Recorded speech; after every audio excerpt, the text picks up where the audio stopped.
Dice, me alegra muchísimo, hermanos, que hayan puesto, que me hayan recordado y hayan puesto en práctica lo que le enseñé. Y ese es el detalle, hermanos, ¿no? Nosotros podemos leer la Biblia, podemos saber mucho, pero la práctica es se puede decir, lo más importante, ¿no? De la Biblia, ¿no? Lo más importante de la Biblia, ¿no? Como decía la semana pasada, ¿no? Dios, ¿qué dice? Dijimos la semana pasada, leímos que Dios prueba el corazón, ¿no? Prueba los corazones, ¿no?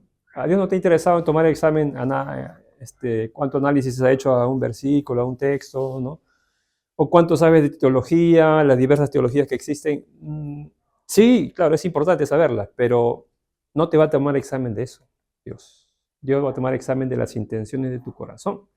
Por eso que la Biblia dice, y en reiteradas ocasiones Pablo y también el Antiguo Testamento dice, yo Jehová que pruebo el corazón, ¿no? Constantemente lo dice el apóstol Pablo y también lo dice el Antiguo Testamento, ¿no? Jehová es el que prueba el corazón. Jeremías 17 también dice, ¿no? Para darle a cada uno conforme a sus obras. Entonces, recordemos, hermanos, que vamos a estar constantemente siendo probados en nuestro corazón, ¿sí? Y eso es algo que no nos podemos escapar. Todos vamos a ser probados, ¿no? Y posiblemente todos fallemos. Posiblemente todos no estemos listos, tal vez, ¿no? Estamos listos o capacitados para alguna situación, para otra, pero cuando Dios nos prueba, wow. Y Dios nos prueba, ¿sabes qué, hermanos? Para perfeccionarnos. Dios nos prueba con el son de alentarnos, con el son de animarnos, con el son de purificarnos, ¿no? Justo estaba leyendo Isaías 61, que me toca el domingo compartir. Isaías 61, y ahí muy interesante lo que decía el contexto de Isaías 61 acerca del profeta Isaías, porque dice que Dios había hablado del profeta para hablarle juicio a Israel. Juicio. ¿Por qué? Porque los líderes religiosos y los líderes religiosos de Israel insistían, ¿no? Insistían en su pecado, insistían en pecar, y Dios envía juicio, ¿no? ¿Y cómo es el juicio de Dios? Dios iba a permitir que otras naciones, babilonias, los sirios, los tomaran cautivos, ¿no? Y sufrieran. Pero a través de ese juicio que Dios estaba permitiendo, Dios iba a purificar al pueblo, así dice el profeta. O sea, la manera de cómo Dios nos prueba, nos trata, no muchas veces es como nosotros queremos que nos trate. Dios nos va a probar a su manera. Dios va a permitir las cosas para sacar de nosotros, querer purificarnos, ¿no? A veces nos va a pasar por fuego, ¿no? O a veces, como el pueblo de Israel, ¿no? El pueblo de Israel ha sido oprimido porque no entendía el pueblo, ¿no? Tenía una actitud este, bastante necia, ¿no? ¿No? El pueblo era necio, ¿no? Se escuchaba, ¿no? Sí, Jehová, mañana haremos, sí, Jehová, haremos tu voluntad, Jehová. Al día siguiente, cada uno iba por su lado, ¿no? Cada uno por el son que le dicta a su corazón, ¿no? Y entonces, por eso Jehová probaba el corazón. Entonces, el apóstol Pablo dice ahí en 1 Corintios 11:1, dice, imítenme a mí, ¿no? Así como yo imito a Cristo, ¿no? Entonces, lo que hemos leído de Primera de Tesalonicenses, lo que hemos leído de Gálatas, todas estas epístolas, ¿no? Pablo enseña muchos principios de que él vivía, ¿no? Y es digno de imitar, digno de ser imitado. Principios que podemos aplicar para nuestras vidas. Entonces, vamos a recordar un poquito así rápidamente lo que hemos visto ya desde el primer capítulo, ¿ya? Lo vamos a leer así rápido. Perdón, desde el capítulo 2, porque el 1 ya fue, ¿no? Del 2, ¿no? El 1 ya se lo saben de memoria, ¿no? ¿No? El 1 se saben de memoria ya, ¿no? El 1 ha sido contundente, hermanos, ¿eh? El capítulo 1 de Tesalonicenses ha sido contundente. O sea, lo que Pablo enseña ahí cuando él dicta esa carta para la iglesia, o sea, fue un mensaje realmente para la iglesia como desafiante para la iglesia, bastante desafiante, ¿no? Cómo ellos recibieron el evangelio, explica un poco, ¿no? En medio de qué situación recibieron y cómo dieron fruto y el testimonio que daban. Eso era increíble, ¿no? O sea, era realmente notorio la conversión de sus corazones, ¿no? O sea, Cristo había hecho una obra maravillosa en esta iglesia de Tesalónica, en esta región de allí, de Macedonia. Entonces, había hecho una obra maravillosa en estos corazones, ¿no? Acuérdate, ellos eran paganos y servían a dioses falsos. Y ellos mismos dijeron, ustedes han dejado de servir a sus dioses falsos, toda la corriente de su mundo, dejaron eso ahora para servir al Dios vivo, ¿no? Y posiblemente Dios, y Pablo creo que ahí se quedó 3 semanas nada más. 3 semanas se quedó con ellos. Entonces tuvo 3 semanas para predicarles el Evangelio, para instruirlos. ¿Cuánto tiempo tenemos nosotros? A ver, Javier, ¿cuánto tiempo tenemos? 20 años por lo menos, ¿no? Estamos por ahí, 20 años. Casi todos tenemos 20, 15, variamos entre esa fecha, ¿no? Que hemos escuchado, ¿no? Que hemos escuchado el Evangelio, ¿Por qué nos toma tanto tiempo, hermano? ¿Por qué nos toma tanto tiempo? Estos hermanos no tenían nada especial. El mismo Espíritu Santo lo tienes tú. No tenían nada especial. Creo que, es más, su condición de cómo lo recibieron era realmente difícil. ¿Cómo lo recibieron ellos? No era una condición como nosotros, ¿no? Tal vez nosotros, ¿en qué sufríamos? Pues nuestra alma, nuestra vida, todo lo que hemos pasado, todo lo que hemos vivido. Ya, pero ellos estaban en una condición de muerte. Ellos eran o el César o el Señor. El César, ok, tus hijos se mueren. Todos se mueren. ¿Está bien? No importa, el Señor. Wow, ¿no? No dices, pucha, ¿qué? ¿Nosotros hemos estado en esa condición? No. ¿En qué condición recibimos? Bueno, sufríamos, ¿no? Estábamos en nuestros pecados, ¿no? Y tal vez por eso que en este tiempo el Evangelio a veces se hace tan diluido, ¿no? A veces en este tiempo el Evangelio se siente tan como que no tiene tanto peso, ¿no? O sea, no me interesa, pero hermano, ya, bueno, no voy, ya. No escucho, pero ya, queda, ¿no? O sea, la palabra de Dios, el Evangelio, la instrucción, no tiene, en este tiempo, o sea, no es tan importante, pero no, no es tan relevante en la vida de la persona, ¿no? Pues ahorita, ¿no? Por ejemplo, este librito, estaba con Abigail en Chosica, y encontramos ahí donde venden libros, pues, ¿no? Entonces, y justo, y él ve un atlas, ve esas cositas, ¿no? Y yo veo un atlas del Perú, de todo, cada departamento. Un así libro bonito, el libro. Bacán, yo lo vi y estaba de Piura. ¡Ah, qué bacán! Tenía todo de Piura. Y el señor me dice, yo tengo los 24, me dice, ¿qué te lo vendo todo? No, digo, bueno, ¿cuánto está uno? 15 soles. No, o sea, man. Uno que tenga los 24, ¿no hay? No, no hay, pues, dice. Y lo veo que estaba a un costado allá por los libros viejos. Y lo veo, digo, oye, espérate, digo. Y lo agarro, a ver, eso no es. Hiciera. Una vez Pastor Tony me regaló uno, sí. Perdón. Y este es una versión parafraseada de la Biblia, que es muy, muy interesante cómo lo explica, cómo lo parafrasea la versión. Y bien entendible. Y yo lo usaba bastante, lo perdí, entonces yo le dije al Señor, wow, le digo, amigo, por favor, su León, ¿cuánto me dejas este León? ¿No? Y me dice, no sirve, me dice, dame 2 soles si quieres.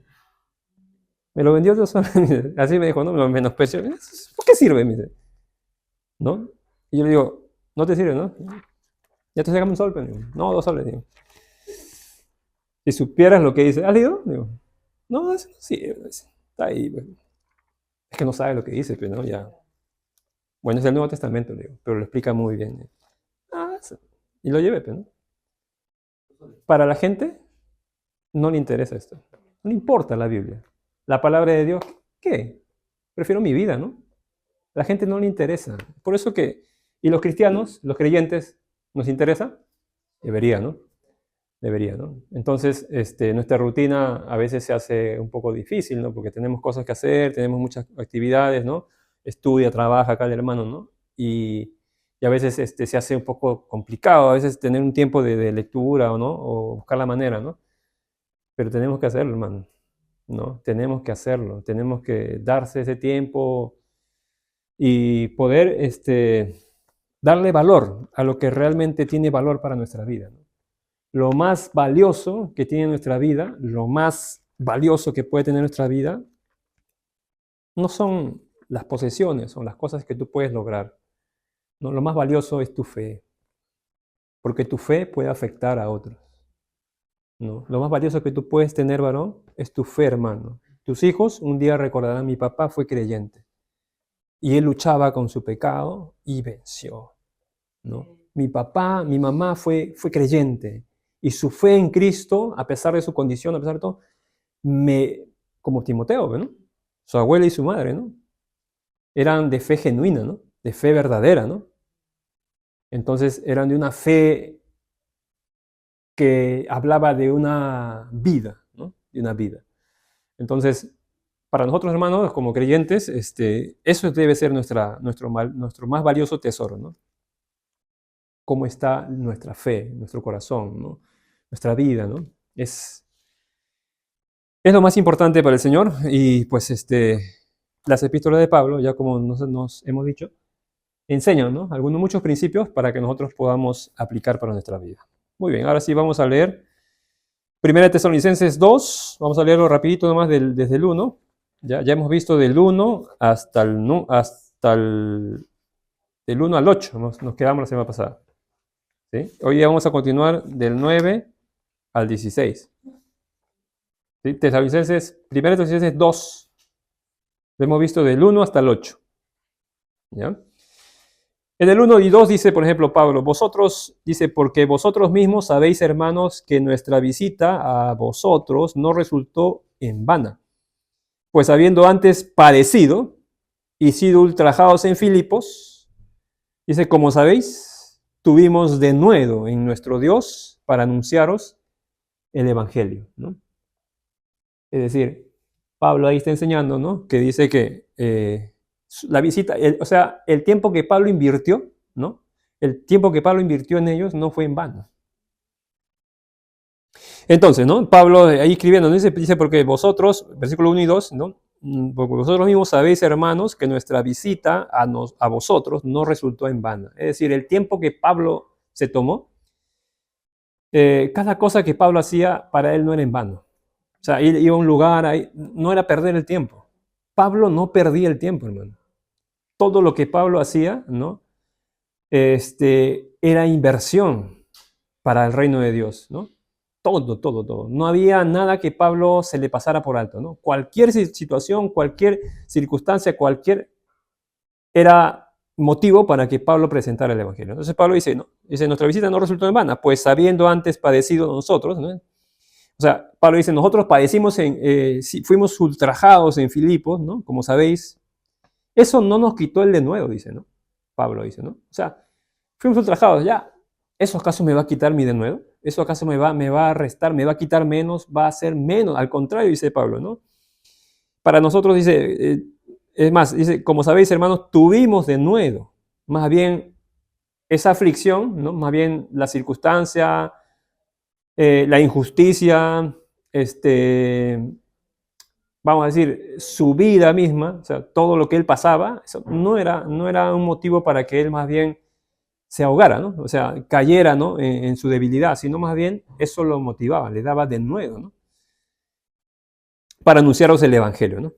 ¿El de nuevo para qué lo tenía Pablo? Para anunciar el Evangelio, porque su vida o su misión era anunciar el Evangelio, ¿no? Porque ya en el Evangelio de por sí, como dijimos la semana pasada, trae exhortación, ¿no? El Evangelio ya de por sí está implícito que nos exhorta, constantemente nos llama, nos empuja, nos alienta, nos anima, ¿no?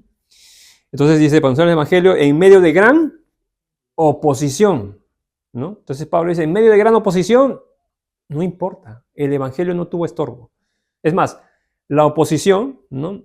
Era, se puede decir, vamos a decir así, que una de las cosas que más bien lleva de por sí el Evangelio es la oposición, ¿no? Es las aflicciones, es las angustias, todas estas cosas que uno pasa, ¿no?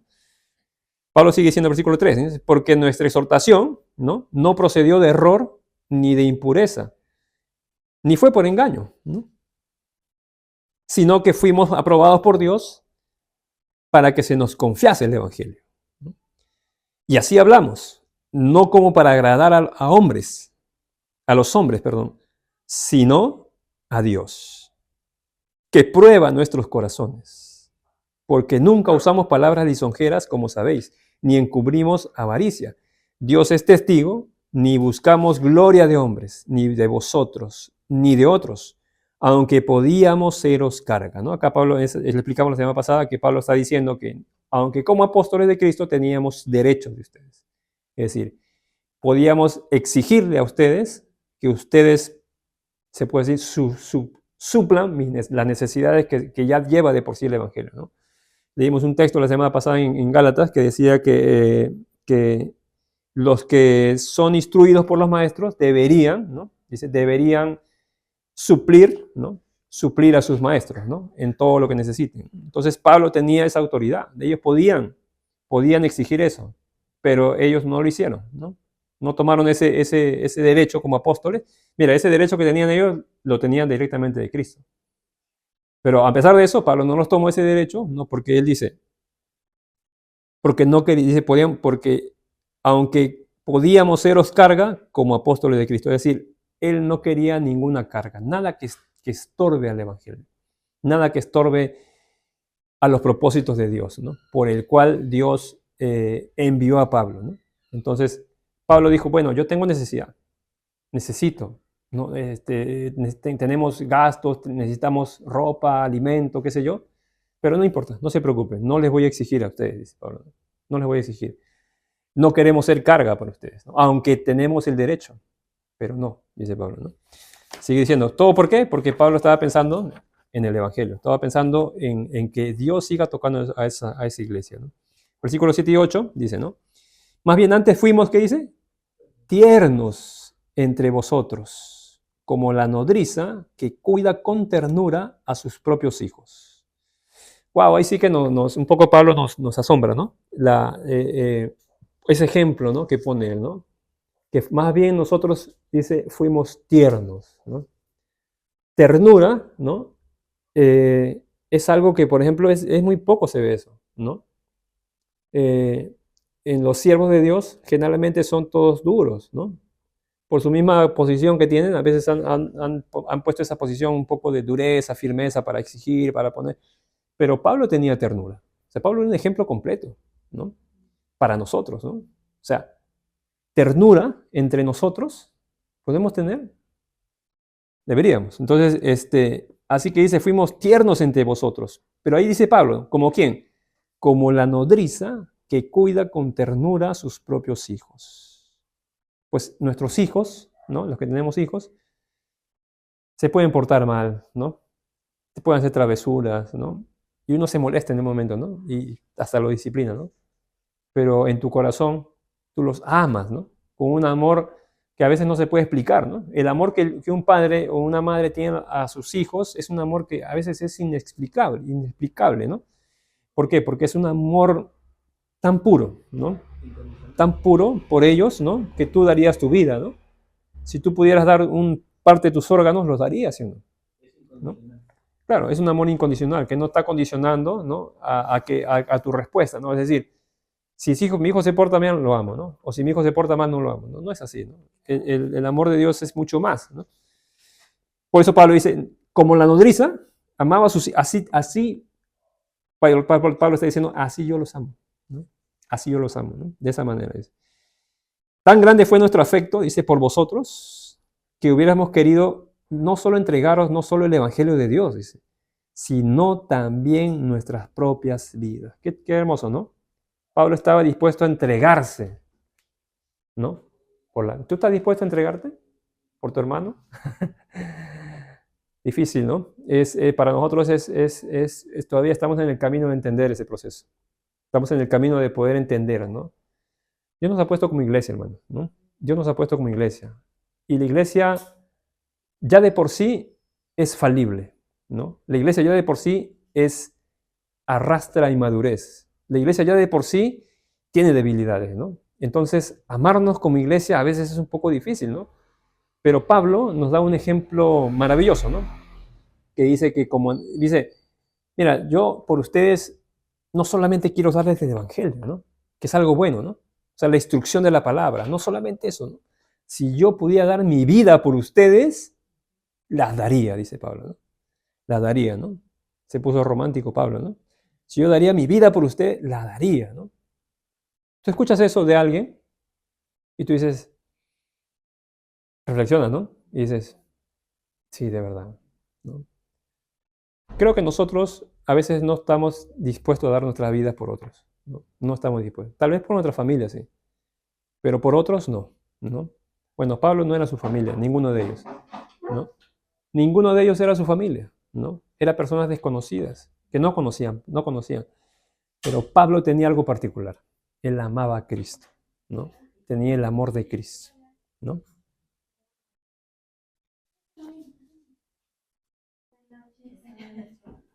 Buenas noches. Justo ahí todos asientos. Buenas noches. ¿No? Porque sigue diciendo Pablo, ¿no? Versículo 8, ¿no? Sigue diciendo ahí. Porque habéis llegado a seros muy queridos, ¿no?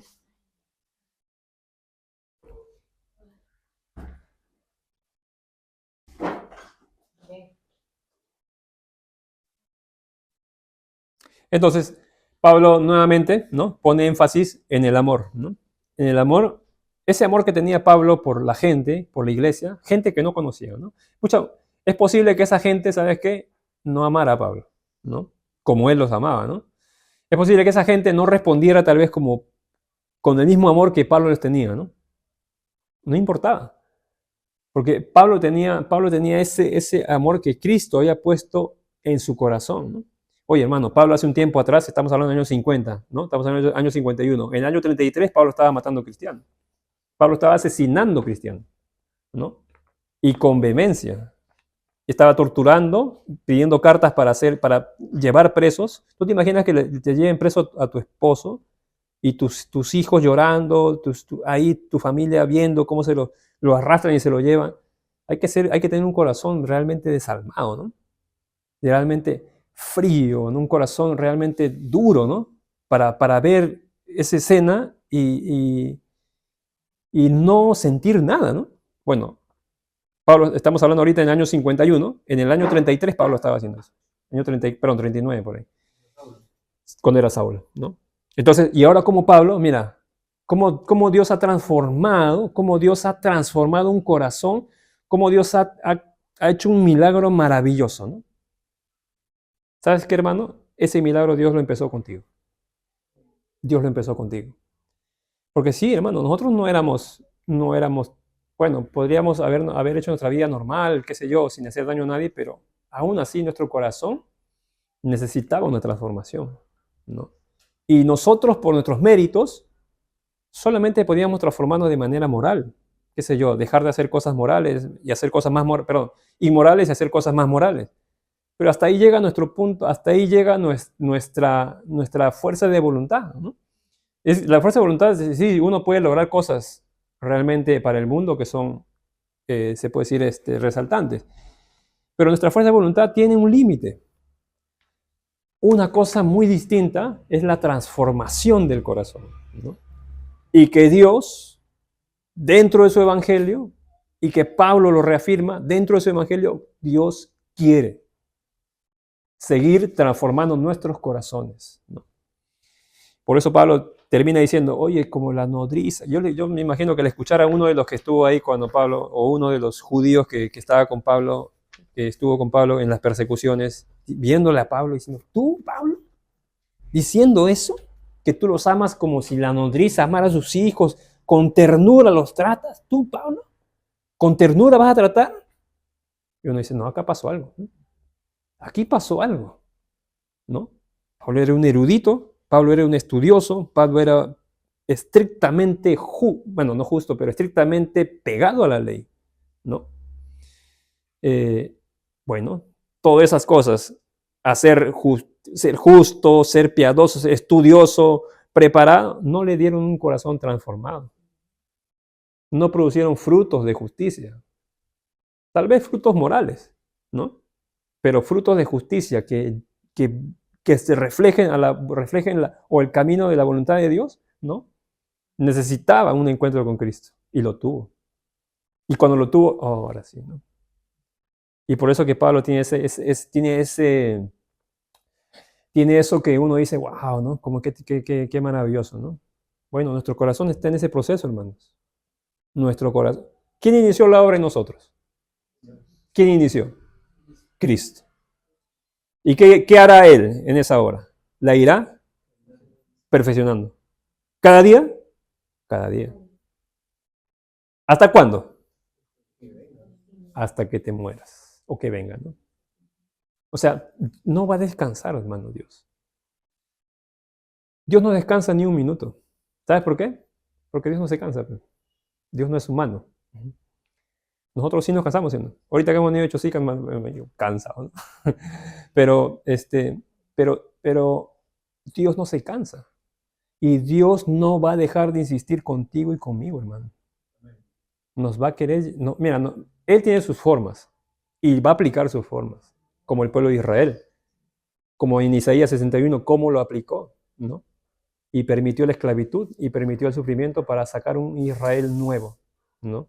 Para que ahí en el dolor, en la angustia, salga ahí un corazón mirando a Dios. Y Dios lo hizo. Entonces, Dios tiene sus formas. Pero bueno, creo que un creyente, un cristiano tiene algo maravilloso que una persona común no creyente no tiene. ¿Sabes qué tiene? El Espíritu de Dios.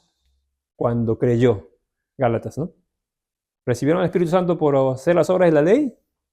¿O por oír con fe? Por oír con fe. Entonces, por el oír con fe tienes al Espíritu Santo. Y después, capítulo 6, Pablo dice, capítulo 5, perdón, 5 y 6, dice, Pablo enfatiza, andad en el Espíritu, dice, ¿no? Y después enfatiza de que Dios ha dejado esta lucha entre la carne y el Espíritu para que no hagáis lo que quisierais.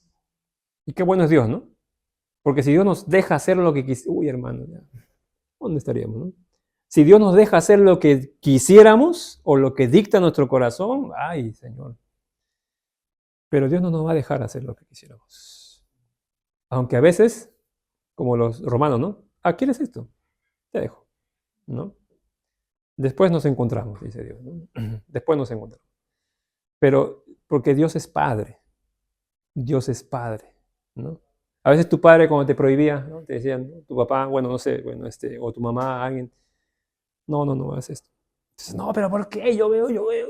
El papá sabe, ¿no? Bueno, en nuestra sabiduría que Dios nos ha dado, algo sabemos, ¿no? Entonces, a veces cuando advertimos algunas cosas a nuestros hijos, algo sabemos, ¿no? Entonces, algo que Dios ha puesto es que es Dios como Padre. Dios es Padre. Y como Padre nos ama. Y como Padre nos va a cuidar. ¿Amén? Entonces sigue diciendo, ahora sí vamos al capítulo que vamos a leer. 9 y 12, Gálatas 2, perdón, Gálatas, me quedé pegado, mano. Es Tesalonicenses, capítulo 2, 9 y 12. Dice así. Porque os acordáis, hermanos, de nuestro trabajo y fatiga, como trabajando de noche y de día, para no ser gravosos a ninguno de vosotros. Os predicamos el Evangelio de Dios, vosotros sois testigos, y Dios también, de cuán santa, justa e irreprensiblemente nos comportamos con vosotros los creyentes.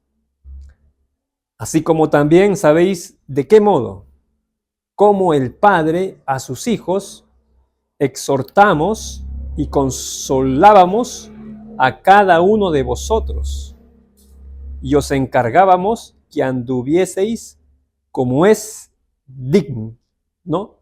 Digno de Dios, que os llamó a su reino y gloria. Bueno, acá Pablo ha dicho muchas cosas muy interesantes. Bueno, primero dice, capítulo 9, dice, porque os acordáis, hermanos, de nuestro trabajo y fatiga, ¿no?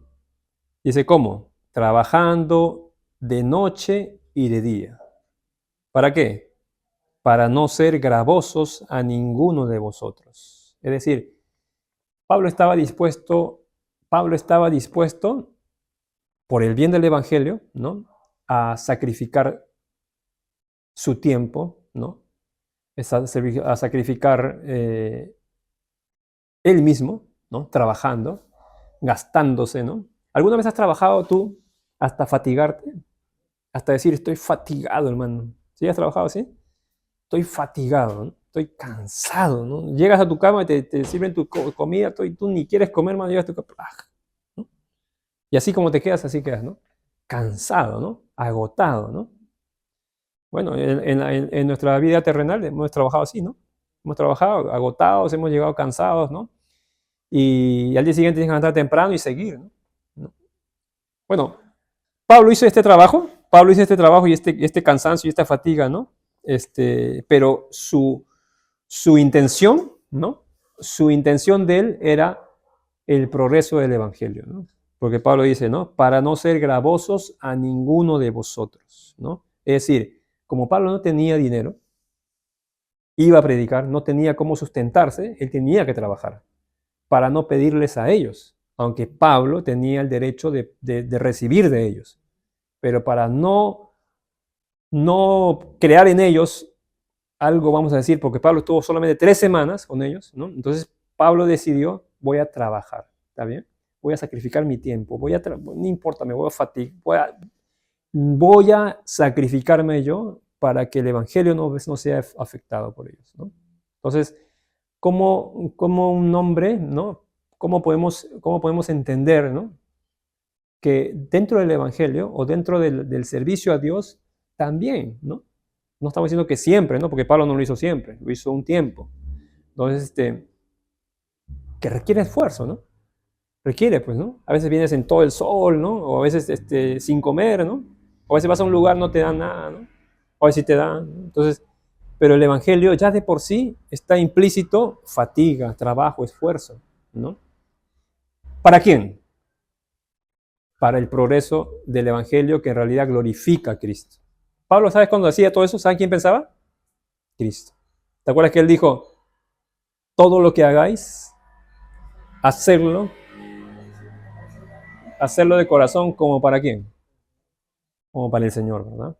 Entonces creo que ese principio es, bueno, Pablo mismo lo dijo, ¿no? Entonces, todo lo que tú hagas, hacerlo de corazón como para el Señor. Obviamente que si tú haces algo para alguien, lo haces directamente a alguien, ¿no? Una persona, ¿no? Y tal vez te puede ser carga para ti, ¿no? Puede ser carga para ti, ¿no? Oye, ¿verdad? Tenía que ir allá, o tenía que hacer esto. Y te puede un poco carga. Pero acuérdate, el principio bíblico, ¿no? El creyente siempre vive por principios bíblicos, no vive por comisiones personales, ¿no? Vive por principios bíblicos. El principio bíblico es, todo lo que yo hago, lo hago para mi Señor. Señor, perdón. Lo estoy haciendo este trabajo para ti, Señor, ¿no? Entonces, vas con esa convicción, ¿no? Y Dios obra, ¿no? Dios toca corazones, Dios ministra al Señor, ¿no? Pablo tenía ese concepto, ¿no? Tenía ese principio, ¿no? Y sigue diciendo, versículo 10, vosotros sois testigos, dice, mira, ustedes son testigos y Dios, dice, vosotros sois testigos y Dios, dice, también, de cuán santa, justa e irreprensiblemente nos comportamos con vosotros los creyentes. Wow, Pablo, ¿no? Mira, 3 características. Santa, justa e irreprensible, ¿no? Es decir, ¿sabes que irreprensible es lo mismo que ser intachable? ¿No? No podemos levantar la mano, ¿no? Para decir, a ver, ¿cuántos son? Y la bajamos rápidamente, ¿no? Porque no somos irreprensibles.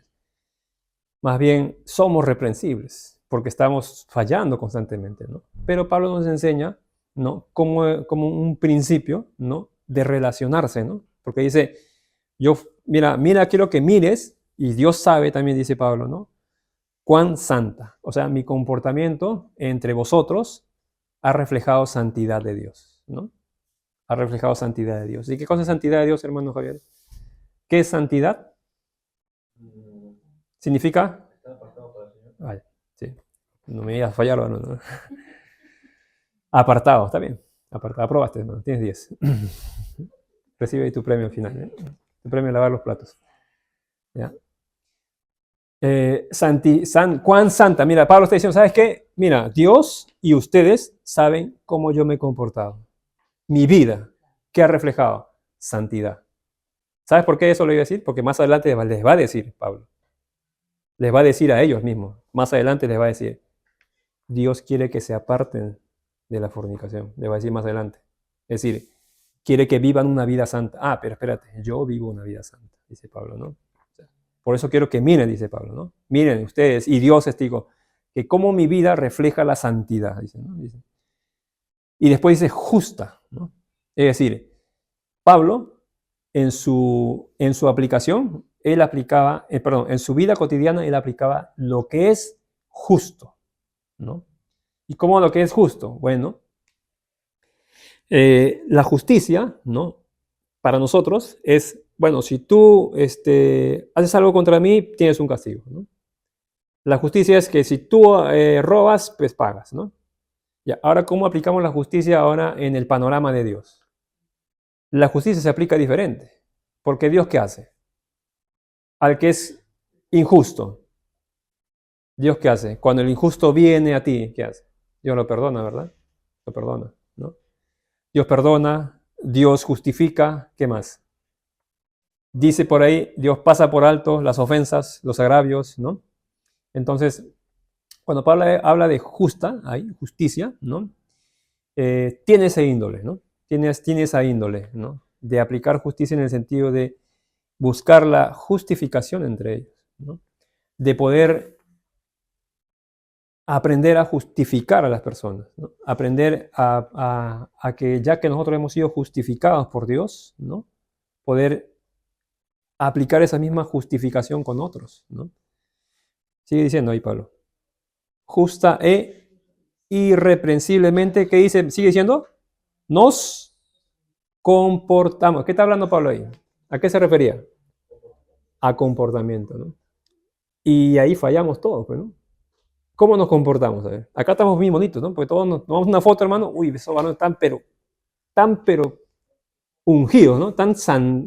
Mira Javier cómo refleja santidad, ¿no? Acá está de blanco el hermano, acá le ponemos alitas, ya es un ángel, ¿no? Un ángel, hermano. Falta 2 alitas nada más, ¿no? El beato ya, ¿no? Chaquet, ¿no? Mira, Angie, mira. Entonces, nos miramos, uy, el hermano Jimmy está con, ¿no? Si supieras, Cheput, ¿cómo dice? Si supieras irreprensiblemente, dice Pablo, ¿qué cosa? El Pablo, mira, qué hermoso Pablo, ¿no? Se va de frente, ¿sabes qué? A la praxis, es decir, el comportamiento. ¿Era importante para Pablo? Sí. El comportamiento entre vosotros, ¿no? Entre la iglesia, entre nosotros, nuestro comportamiento. Dice mucho, ¿no? El comportamiento, ¿no? Y pues ahí, pues casi la gran mayoría estamos jalados, ¿no? En conducta, ¿no? Porque a veces nos comportamos mal, ¿no? A veces fallamos. A veces nuestro comportamiento está condicionado, ¿no? Muchas veces, ¿no? A la situación, ¿no? Bueno, vamos a aprender ahora del apóstol Pablo, ¿no? Vamos a aprender a que nuestro comportamiento refleje santidad, justicia y ser irreprensibles. ¿Sí? Es decir, que nadie te señale. Que nadie, mira cómo es él, ahí está, a ver. Eso vamos a aprender a buscar, hermanos. ¿Sí? Son cosas muy importantes para el Evangelio. ¿Sí? Entre vosotros los creyentes, así dice, como también sabéis de qué modo, como el Padre a sus hijos, dice, como el Padre a sus hijos, mira, también aprendan de qué modo nosotros, dice Pablo, exhortamos y consolamos a cada uno de vosotros. Ahí la palabra exhortar o exhortación significa, ¿sabes qué? Llamar a un lado a la persona para que siga un curso correcto en su conducta. Eso significa exhortar en este pasaje. En otros pasajes puede significar otros sentidos de acuerdo al contexto, pero aquí significa que exhortar significa llamar a un lado, ¿no? Llamar a un lado a la persona, ¿no? Para que siga un curso correcto o un curso derecho en cuanto a su conducta, ¿no? Eso es lo que buscaba Pablo, ¿no? Pablo exhortaba de esa manera, ¿no? Porque Pablo está interesado, ¿no? No solamente en dejar una iglesia que, bueno, sigan predicando, porque ellos predicaban, ¿no? Sino que también está interesado en exhortar, ¿no? Y eso es parte del discipulado, ¿no? Así que por ahí cuando estamos en discipulado, y si alguien, en este caso nosotros o cualquiera de nosotros, nos damos una exhortación, le damos una exhortación, ¿no? Llamamos a un lado, eso significa, ¿no? Para dar para dar una instrucción, hay que aplicarlo, ¿no? Hay que obedecer, ¿sí? Y Pablo dice, y consolábamos a cada uno de vosotros, ¿no? Ahí la palabra consolar se entiende que es la acción de alentar, ¿no? Con convicción del Espíritu. O sea, consolar no solamente decir, ¿no? Como la palabra consolar, pues en el término humano o psicológico, pues puede significar estar ahí, ¿no? No permitir que estés solo, ¿no? Que sientas mi amor, que sientas mi presencia, ¿no? Eso puede significar consolar en el término humano, ¿no? Pero aquí, consolar, Pablo significa alentar a la convicción del Espíritu Santo. ¿Cómo consolaba Pablo? ¿Sabes qué? Que cuando alentaba, ¿no? A la convicción que ellos tenían a través del Espíritu Santo. O sea, su consolación hacia esta iglesia en Tesalónica era más que todo alentar. Acuérdense que ellos estaban siendo, ¿te acuerdas cómo recibieron el Evangelio? En medio de gran oposición, ¿no? Ellos recibieron el Evangelio. Se necesitaban aliento. Porque ellos estaban, como acá, ¿no? Vamos a decir que acá era un lugar de Tesalónica. Estamos aquí. Pablo hablando, instruyendo, les alentamos, hermano, que el Espíritu Santo está con ustedes, que ustedes, sí, hermano, sí. Salían de ahí, se enfrentaban. Salían de ahí y sabían a lo que se enfrentaban. Posiblemente morían ahí nomás, ¿no? Tú estás con Pablo, ahí están, ellos son los, y ustedes están negando al César, ya, muerte. Eso enfrentaban. ¿Necesitaban consuelo o no? Por supuesto, hermano. Necesitaban aliento, ¿no? Necesitaban aliento. ¿Qué aliento necesitamos nosotros, hermano? ¿Qué consuelo necesitamos nosotros? Si en Cristo lo tenemos todo, no necesitamos nada